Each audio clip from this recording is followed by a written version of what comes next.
Bonjour tout le monde, c'est Ronan Clem, on se retrouve aujourd'hui pour une nouvelle vidéo. Cette fois c'est pas sur Rocket League, cette fois c'est sur des mangas qui s'appellent Fairy Tail.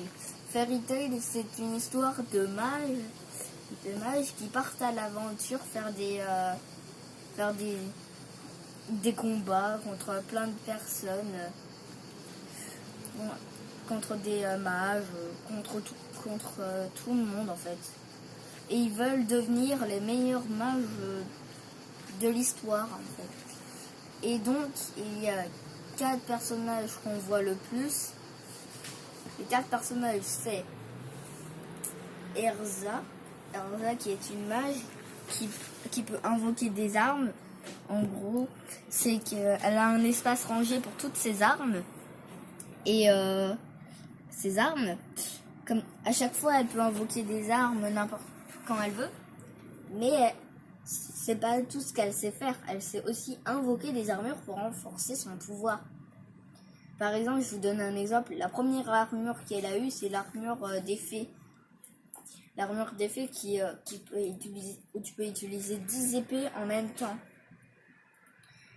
Ensuite, nous avons Grey. Grey, c'est un personnage qui, comme magie, utilise la glace. La glace, c'est par exemple, il peut faire un bouclier de glace qui est un peu en forme de fleur, une épée de glace. Il peut faire un geyser de glace. Un geyser de glace, c'est une sorte de montagne de glace. Il peut faire une gel. En fait, il gèle l'eau. Il gèle tout l'eau. Et c'est tout pour vrai. Ensuite, nous avons Happy. Happy a 6 ans. À 6 ans, et lui, son pouvoir, c'est invoquer des ailes. C'est sur son dos. On ne voit pas. Mais, enfin, il n'a pas sorti ses ailes.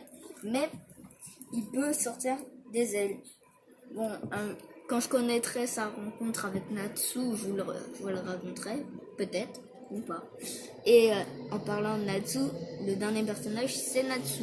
Natsu est un mage du feu qui peut manger le feu qu'il voit. Il peut pas manger son propre feu parce que il utilise son feu. Par exemple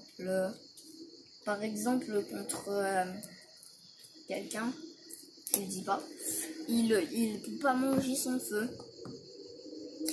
Donc ces 5 personnes, ils partent tout le temps à l'aventure pour battre les méchants et sauver le monde.